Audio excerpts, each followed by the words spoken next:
আসন্ন ত্রয়োদশ জাতীয় সংসদ নির্বাচনকে কেন্দ্র করে ঢাকার রাজনীতির কেন্দ্রবিন্দু খ্যাত ঢাকা ৮ আসনে বইছে নাটকীয় ও শোকাবহ পরিবর্তনের হাওয়া। ইনকিলাব মঞ্চের তরুণ মুখপাত্র শরীফ ওসমান হাদের আকস্মিক ও মর্মান্তিক মৃত্যুর পর এই আসনের নির্বাচনী সমীকরণ পুরোপুরি পাল্টে গেছে।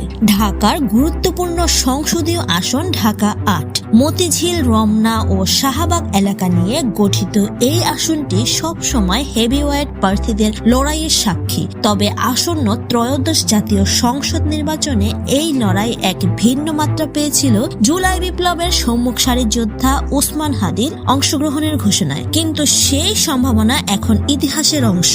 গত 11 ডিসেম্বর 2025 নির্বাচনের তফসিল ঘোষণার ঠিক পরদিনই রাজধানীর বিজয়নগরে দুর্বৃত্তদের গুলিতে গুরুতর আহত হন শরীফ ওসমান হাদি। সিঙ্গাপুর জেনারেল হাসপাতাল চিকিৎসাধীন অবস্থায় গত 18 ডিসেম্বর তার মৃত্যু হয়। হাদির এই মৃত্যু কেবল ইনকিলাব মঞ্চের জন্য নয়, বরং এই আসনের সাধারণ ভোটারদের মধ্যেও এক বিশাল শূন্যতা তৈরি করেছে। তাকে কেন্দ্র করে যে তৃতীয় ধারার রাজনীতির আশা জেগেছিল তা এখন চরম অনিশ্চয়তায়। হাদির মৃত্যুর পর এই শূন্য স্থানে আকস্মিকভাবে আবির্ভূত হয়েছেন আলোচিত মডেল ও মিস আর্থ বাংলাদেশ জয়ী মেঘনা আলম। গত 22 ডিসেম্বর তিনি আনুষ্ঠানিকভাবে ঘোষণা দেন যে তিনি এই আসনে নির্বাচন করবেন।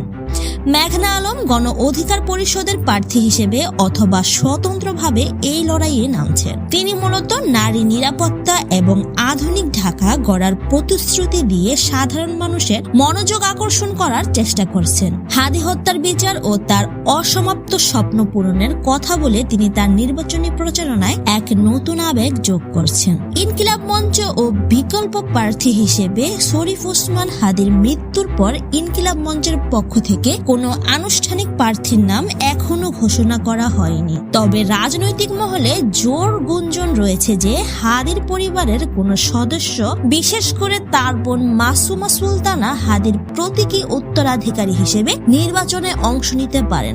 এছাড়া জাতীয় নাগরিক কমিটি বা ছাত্র আন্দোলনের কোনো প্রতিনিধিকেও এখানে সমর্থন দেওয়া হতে পারে। ঢাকা ৮ আসনে বিএনপি প্রার্থী হিসেবে রয়েছেন বর্ষিয়ান নেতা মির্জা আব্বাস। দীর্ঘদিনের রাজনৈতিক অভিজ্ঞতা সম্পন্ন এই নেতার বিপক্ষে হাদি ছিলেন এক নতুন শক্তির প্রতীক। হাদির মৃত্যুর পর মেঘনা আলম সেই চ্যালেঞ্জটি কতটুকু মোকাবেলা করতে পারবেন তাই নিয়ে রাজনৈতিক বিশ্লেষকদের মধ্যে নানা মত রয়েছে। এছাড়া জামায়াতে ইসলামীর পক্ষ থেকেও এই আসনে শক্তিশালী প্রার্থীর আসার সম্ভাবনা রয়েছে, যা ভোটের সমীকরণকে আরো জটিল করে তুলবে। হাদি হত্যার বিচার